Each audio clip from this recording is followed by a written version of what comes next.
Bien bonjour, après les graines, on va maintenant passer au bouturage.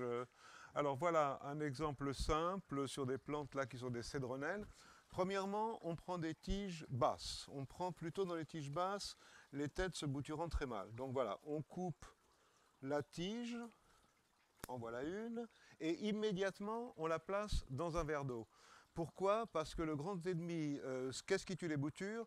C'est une bulle d'air en bas de la tige qui empêche la tige de prendre de l'eau.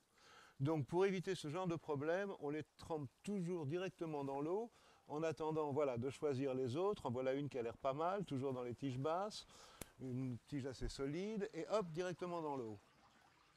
Vous avez prélevé sur les plantes la totalité du matériel végétal dont vous avez besoin. Ça, c'est le premier stade.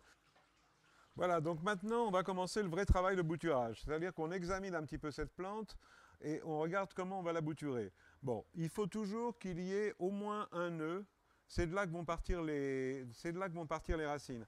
Donc, tout ce qui est là autour, on le coupe. Hop, hop. Ensuite, on recoupe en biais. C'est une précaution qu'on prend parce que si jamais il y avait quand même une bulle d'air, eh ben, en recoupant comme ça en biais, on augmente la surface d'absorption de la plante et du coup, elle va pouvoir reprendre de l'eau beaucoup plus facilement. Et alors, un petit tuyau qui marche très bien pour moi, c'est très délicatement, on gratte un petit peu le bout de la tige. Ça permet de juste abîmer un tout petit peu la couche externe et ça va faciliter la sortie de racine. Donc on gratte avec une grande délicatesse. Voilà. Le bas de la bouture est prêt, maintenant on s'intéresse au haut. Il faut couper, si possible, à équidistance entre deux nœuds. Pas couper sur le nœud. Il y a trop de feuilles. C'est une plante qui n'a plus de racines, qui va donc avoir du mal à absorber. Il y a trop de feuilles, donc on les enlève. On enlève ça, on enlève ça. Il faut quand même lui en laisser un peu.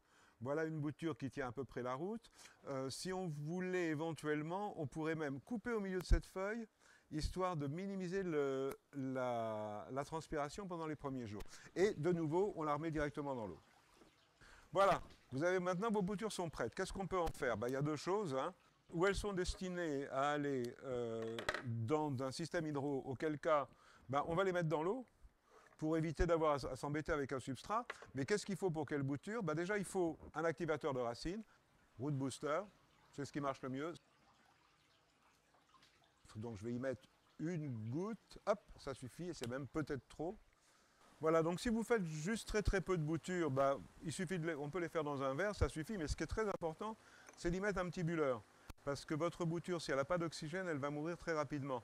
Donc voilà, un bulleur, hop, et puis on les laisse tremper là.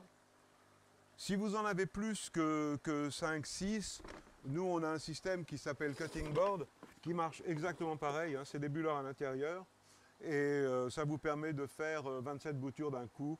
On n'a pas inventé la Lune, ce n'est pas un système super sophistiqué, mais ça marche très bien pour des petites opérations comme ça, jusqu'à une trentaine de boutures. Si vous n'avez pas besoin de plus, vous pouvez utiliser ça. Quand vous utilisez seulement 3-4 boutures, un petit bulleur et un verre, ça suffit largement. Et puis après, si vous voulez les mettre en terre, c'est très simple, c'est le même processus. Prenez votre bouture, vous prenez un petit pot et hop, vous remplissez de terre, vous en foutez partout, vous la rajoutez dedans, hop.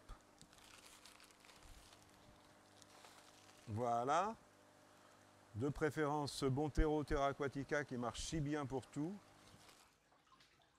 Et là, du coup, si vous voulez profiter des avantages du Roots, simplement, vous arrosez votre terre avec de l'eau qui comprend un petit peu de Pro Roots ou de Root Booster.